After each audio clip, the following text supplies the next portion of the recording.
Okay, today I've decided to do a video commentary on the film L'Avventura, which was directed by Michelangelo Antonioni and released in 1960. The story has a broken narrative. It starts as a detective story when a group of rich Italians go for a cruise off the coast of Italy. They stop to visit a volcanic island called l'Isola Bianca, during which one of them, Anna, goes missing. It then appears to become a love triangle of sorts when her lover, Sandro, and best friend Claudia fall in love during their search for her. The sequence I have chosen to analyse is the final one, when the narrative once again takes an unexpected turn. Claudia, believing that Anna has returned, looks for Sandro and in fact discovers that he has spent the night with Gloria Perkins, a supposed journalist, but actually a prostitute. I believe it encompasses all of the key themes of the illness of feeling, the nature in cities, the lack of communication between man and woman and man and nature, tradition versus modernity, and the North versus the South. The lack of a conclusion and the lack of speech exemplifies the new era of cinema to which the film belonged and Antonioni's new way of looking.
A long shot of the archway entrance of the San Domenico Hotel shows Claudia running towards the cinema in despair after finding Sandro with Gloria Perkins. Throughout the whole film, Antonioni uses framing to draw attention to certain elements in his scenes, not only to emphasize separation and isolation, but to give people an aesthetic quality, seemingly saying, "Look at me." Here she is running through the frame, so we are made to pay attention, which emphasizes the dark chaos from which she is emerging, her need to escape what she has just seen, and showing her sense of hurt. Also, she is the only person in the frame, so it is showing her isolation and aloneness. The following establishing shot is of an empty car park in which she enters from the right. Having exited the previous scene on the right, this is a discontinuity edit, which makes us feel disoriented, mimicking the disorientation she is feeling. The shot starts a couple of seconds before she actually enters. This gives us the idea of the camera waiting for her, another technique that Antonioni uses several times. The viewer has the feeling of the camera moving to get a better view. In the beginning of the film, Claudia was in actual fact the observer or even the sidekick. We see that she has now become the main character and is taking center stage. Now there is almost a feeling of an omnipresence, which could be Anna watching her. She runs across the car park, emphasizing the idea of distance. She wants to be as far away from the situation that she can be. The idea of distance is also emphasized by the sound of her footsteps and wind, which can be heard, and showing her distress. The sound of the echoing footsteps started 2 sequences before when she goes to see Patrizia in her bedroom. The continuity of the sound exaggerates the distance she has travelled. She looks down over a guardrail, appearing to look for somebody who reminds us of Anna, who is missing, representing a malaise in society. She sees a man. They move until they are directly above one another. He appears to approach and be about to speak to her when she turns away. The symmetry and distance of the two characters emphasizes the isolation between the sexes, who seem unable to interact or communicate with one another. The man is a local, reminding the viewer that she is a stranger, and mirrors an earlier scene when men look down at her from a balcony. The shot is also in real time, and Antonioni avoids ellipses, which together with the fixed camera exaggerates the passing of time and even slows it down and makes us pay attention to sights and sounds which are often lost in the narrative. In contrast, the narrative is full of ellipses. Another long shot follows, but from a high angle. She appears to have lost her energy, and we see Claudia walking up a slight incline, appearing to need to hold on to the handrail. This exaggerates her difficult journey. The adventure in this film is an emotional journey. In the background, we see the bomb tower of the San Domenico church, and this contrasts with an earlier scene when both Claudia and Sandro are at the top of a church tower and he asks her to marry him. This bombed church represents what is now left of this ruined memory. We then cut to a mid-shot from behind of Claudia, with her being on the right of the screen and the tree on the left of her. At this point, the noise of the wind intensifies. We cannot see her face and can see the tree being blown violently by the wind. This is representing her inner emotions and the turbulence that she is feeling. Antonioni often uses landscapes as pathetic fallacy, which are often a protagonist themselves. That is to say, they are truly part of the story. It also seems that in this shot he is drawing on the origins of cinema. This is because not a single word has been spoken yet in this scene, and it also reminds us of the 1895 short film Le Repas de Bébé by Lumière, when spectators were left fascinated by the leaves' movement in the wind. The camera returns to its original place at the beginning of the sequence to follow Sandro with a long shot. He duplicates Claudia's journey through the archway. By showing the two protagonists in the same environment but at different times again highlights the isolation and lack of communication between them. This is a theme that runs throughout the film. All the couples are experiencing problems and do not get along. This can be seen in an earlier scene between a pharmacist and his wife. Marriage is no longer a guarantee of happiness, or in fact is not guaranteed to last, and society is changing and man needs to adapt to different values. He is chasing her, albeit slowly, which is another theme of the film. Men chase women throughout the film. This can be seen also again in a previous scene when the men are chasing Gloria Perkins. Sandro can also be seen as a predator, like the men that chase Gloria Perkins, but just a more subtle urban version. His suit emphasizes that these characters are born of the economic miracle and are of a more upper class.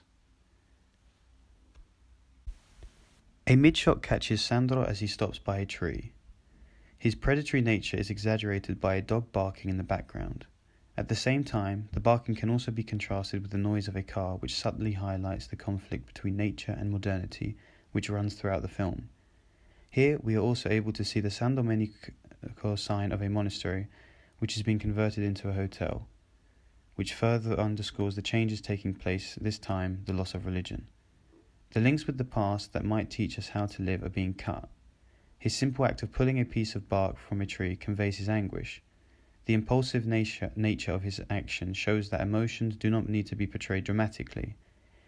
Antonioni focuses on the insignificant, unconscious moments which actually fill most people's days because of the crisis of the human condition which afflicts his characters, and he is questioning the motives which guide their actions. It reveals also his lack of respect for nature and his inability to interact with it. His childish nature, which was seen earlier when caught, he tried to hide on the bench with Gloria, and his destructiveness seen earlier when he destroyed the young architect's drawing. This is a complete contrast to Claudia, who whilst on the island Liscia Bianca, actually tries to straighten a broken sort of twig, demonstrating her potential ability to overcome the sickness affecting society. A close-up low angle of Claudia follows, and initially her head isn't in the frame. She rears up dramatically crying, and the low angle and her sudden burst into frame accentuates her movement, as does the close-up contrasted with the previous long shots. These all add to her sense of hurt. The sound of her sobs is loud as the camera is near to her, so we share fully her distress. She cries quite dramatically until we hear Sandro approach through his slow, measured footsteps. She does not want to show weakness in front of him. By controlling her tears, she is portrayed as a strong female at a time when women were just beginning to get their independence. When she controls her breathing, this shot again mimics an earlier shot on the island when Claudia was crying after Anna's disappearance. This time, the sky is a sort of gloomy grey and she is in shadow, which is showing that she is not as happy as she was before. Despite the close-up, she only occupies half of the frame, and the distance between her and the church tower in the background reminds the viewer of Sandro's proposal to her and how far away and how much things have changed since then. A long shot has Sandro walking into the scene from the left. The sound of his footsteps provide continuity with the previous shot and also emphasize his slow pace and slow down the scene. Claudia is immobile, in the background in front of two archways facing away. She is still isolated and alone. As he walks past Claudia, the camera pans with him, which emphasizes that he is ignoring her and the separation between them. The focus is now on Sandro. Behind him are his two greatest failures, his dream of becoming an architect and his failure with women, first with Anna and now with his lack of faithfulness towards Claudia. He stops just before the bench, mimicking and underlining Claudia's unnatural lack of movement. We hear a sound which repeats 3 times, potentially a bird or a boat, which could be a religious reference to Peter's betrayal of Jesus Christ as he has now betrayed Claudia. A close-up, low-angle shot of Sandro has Claudia walking into shot. We hear her footsteps approaching before we see her, which adds an ominous sense. Her headless figure then towers over his left shoulder. The low-angle emphasizes the sinister feeling by making her appear larger than Sandro and exaggerates the bowing of his head, giving him the air of a penitent sinner. The black clothing blocks the light and makes the right-hand side of the screen darker. Black is often associated with death and punishment, perhaps symbolizing the death of their relationship. The other side of the screen is light, because human nature is not just good or evil, but a mixture of both. This is not the American cinema where the good are the good and the bad are the bad. Sandro is flawed, but he could still be redeemed, or we could accept him with his defects. In the previous shot, when Sandro approached Claudia, she stopped crying, whereas now when Claudia approaches Sandro, he does the opposite. Here he begins to weep, showing he is weaker and more cowardly. This complete reversal of gender stereotypes is shocking, and must have been even more shocking in the 60s, as crying was regarded as a sign of weakness. Although, as his character is the one which has been fleshed out the most, his motives are ambiguous. Is he crying because he got caught? He is truly sorry for the loss of Anna, or for his failed architecture career. The next 3 shots transitions are relatively shorter than the previous shots and form a symmetrical mini-narrative with the ending of the previous shot. The camera alternates between a low-angle mid-close-up shot of Claudia's face and a low-angle shot of Sandro. Not a word or even a look has been exchanged between them. The lack of speech and reverse shots add to this. It is making us pay attention to their expressions to try and understand. It will not be spelled out to us. Again, because she is standing behind him, the low angle exaggerates her size, and the tone of her top and head, dark and light, mirror the building behind her. As she exhales, extra diegetic music begins to play. It's a slow melancholic clarinet. This drowns out the noise of Sandro's tears, making the viewer potentially think that they are crocodile tears. A close-up shot of when Claudia places her hand on Sandro's head. It shows the stark contrast between the lightness of her hand and the darkness of Sandro's hair, demonstrating her kindness and forgiveness with his darkness and unfaithfulness. Also, once the hand touches his head, the music intensifies, and there is a synchronicity between the movement and music, which makes them stand out. The final shot is a long shot of both Sandro and Claudia from behind. The frame is split into two. On the left-hand side, far away, is the snowy Mount Etna, and on the right-hand side, very near, is a grey, gloomy wall. This reflects the positions of the characters themselves. Claudia, being on the side of Mount Etna, signifies her positivity and a potential way to move forward. Claudia finds solace in landscape, whereas Sandro, being in front of the wall, signifies a block and standstill of which Sandro cannot get out of, along with his pessimism. Nature is being used as an element or background to human existence, and their tragedy is judged against the natural world. At the same time, the artistic nature of the shot questions nature itself. The ending doesn't present any conclusion or resolution. The extra diegetic jarring endnotes add to this and suggest the uncertainty of their relationship and remains imbalanced. Do they have a future? The image reminds us also of the pietà. Claudia has an almost maternal instinct towards the man who has betrayed her, and he doesn't know how to treat her, which leaves us full of questions. It is open to interpretation. Does she become a function of his needs? The end shot is so stylized that reminds us of a picture, subconsciously reminding us that it is a story we are watching. The stark, formal, focused moment represents an inner emotional state. Their dark clothing also makes them stand out, emphasizing that they do not belong. They are from Rome and belong to a higher social class, which further highlights their inability to interact with nature. Claudia is from a slightly different class. She could have sincerity and earnestness, but her action of stroking his hair belies this, and she has been pulled down. It also reminds us of another time. The depth of field is clear throughout the sequence, but especially here, perhaps because although we can see clearly, it doesn't mean that it will lead to clarity of thought. Mount Etna can also be seen as reminding us of the rocks on the island, again reminding us of the missing Anna, who has now been replaced by Claudia. In conclusion, events unfold from a series of camera positions, all of which uncover new details of a scene, but none of which conforms to a stable narrative logic, enabling the spectator to assign them unequivocal meaning. Contrary to most films, the final sequence does not provide any conclusions. Anna's disappearance remains unresolved, as does the relationship between Claudia and Sandro. Antonioni uses a variety of long and close-up shots, and images repeatedly recall early events in the film. Also, the lengthy shots approach real time, allowing them for reflection and observation. His frames are full of background details that are important. Characters and landscapes are given equal value, and landscape and building are used to portray emotions. His lack of dialogue, his use of framing, the fact that the characters never look directly at one another, all encompass the themes of the lack of communication between man and woman and man and nature, and lack of feeling which run throughout the film. There are also no ellipses, point of view shots or reverse shots, which slow down time or give additional character information. There is no resolution to the disappearance or even to the love story, and the final sequence therefore goes against many established cinema traditions going back to the origins of cinema, and is all the more successful for it.